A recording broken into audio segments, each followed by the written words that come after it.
कुम्हार गांव के बाहर एक छोटी सी झोपड़ी में मोहन रहता था। पेट भरने के लिए उसके पास सिर्फ एक पुराना चाक था। हर सुबह सूरज निकलने से पहले वह उस चाक के सामने बैठ जाता और पूरा दिन मेहनत करके मिट्टी के बर्तन बनाता। फिर शाम ढलते ही वह अपने बनाए हुए बर्तन टोकरी में रखकर बेचने के लिए बाजार निकल पड़ता। बाजार पहुंचते ही मोहन जोर जोर से चिल्लाता, बर्तन ले लो, बर्तन, ठंडे पानी के मटके ले लो।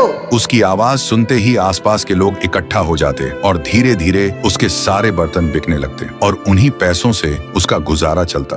फिर रात को घर आकर चूल्हा जलाता, सादा सा खाना बनाता, उसे खाता और थकान से चूर होकर सो जाता। लेकिन एक रात जब मोहन गहरी नींद में सो रहा था तो उसने देखा उसका वह पुराना चाक उससे बात कर रहा है। मोहन, तू ईमानदार है, मेहनती है, लेकिन याद रखना, कल सुबह जब तू पहला बर्तन बनाएगा उसे कभी मत बेचना। तभी मोहन अचानक घबराकर जाग गया। उसका पूरा शरीर पसीने से भीग चुका था, सांस तेज चल रही थी। वह खुद से कहने लगा, शायद ये सिर्फ एक सपना था। लेकिन उस चाक की आवाज अभी भी उसके कानों में बार बार गूंज रही थी। फिर सुबह मोहन ने जैसे ही पहला बर्तन बनाना शुरू किया, चाक धीरे धीरे घूमने लगा और उसके हाथ मिट्टी को आकार देने लगे और कुछ देर बाद एक बर्तन बनकर तैयार हुआ। लेकिन अजीब बात यह थी कि वह बर्तन साधारण मिट्टी का नहीं बना, बल्कि वह एक सुनहरे रंग का बर्तन बना। मोहन कुछ पल तक उसे बस देखता ही रह गया, क्योंकि उसने इससे पहले ऐसी चीज कभी नहीं देखी थी। फिर उसके मन में एक ख्याल आया, अगर मैं इस अनोखे मटके को शहर के किसी अमीर सेठ को बेच दूं,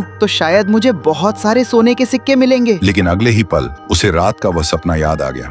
उसे कभी मत बेचना। मोहन ने गहरी सांस ली और उस मटके को उठाकर एहतियात से अपने पास रख लिया। फिर रात को जब वह बाजार से आकर झोपड़ी में बैठकर उस मटके को देख रहा था, तभी अचानक उस मटके से एक सुनहरे रंग की आत्मा बाहर निकली। यह देखते ही मोहन बुरी तरह डर गया, लेकिन तभी वह आत्मा बोली, डर मत मोहन, मैं इस मटके की आत्मा हूँ। तूने लालच नहीं किया, इसलिए मैं तुझे वरदान देती हूँ। इतना कहकर आत्मा ने अपना हाथ हवा में घुमाया और अगले ही पल मोहन की छोटी सी झोपड़ी एक खूबसूरत पक्के घर में बदल गई। उसके फटे हुए कपड़े नए कपड़ों में बदल गए। तभी वह आत्मा बोली, और जब भी तुझे अनाज की जरूरत होगी, इस जादुई मटके से मांगना, तुझे मिल जाएगा और ये मटका कभी खाली नहीं होगा।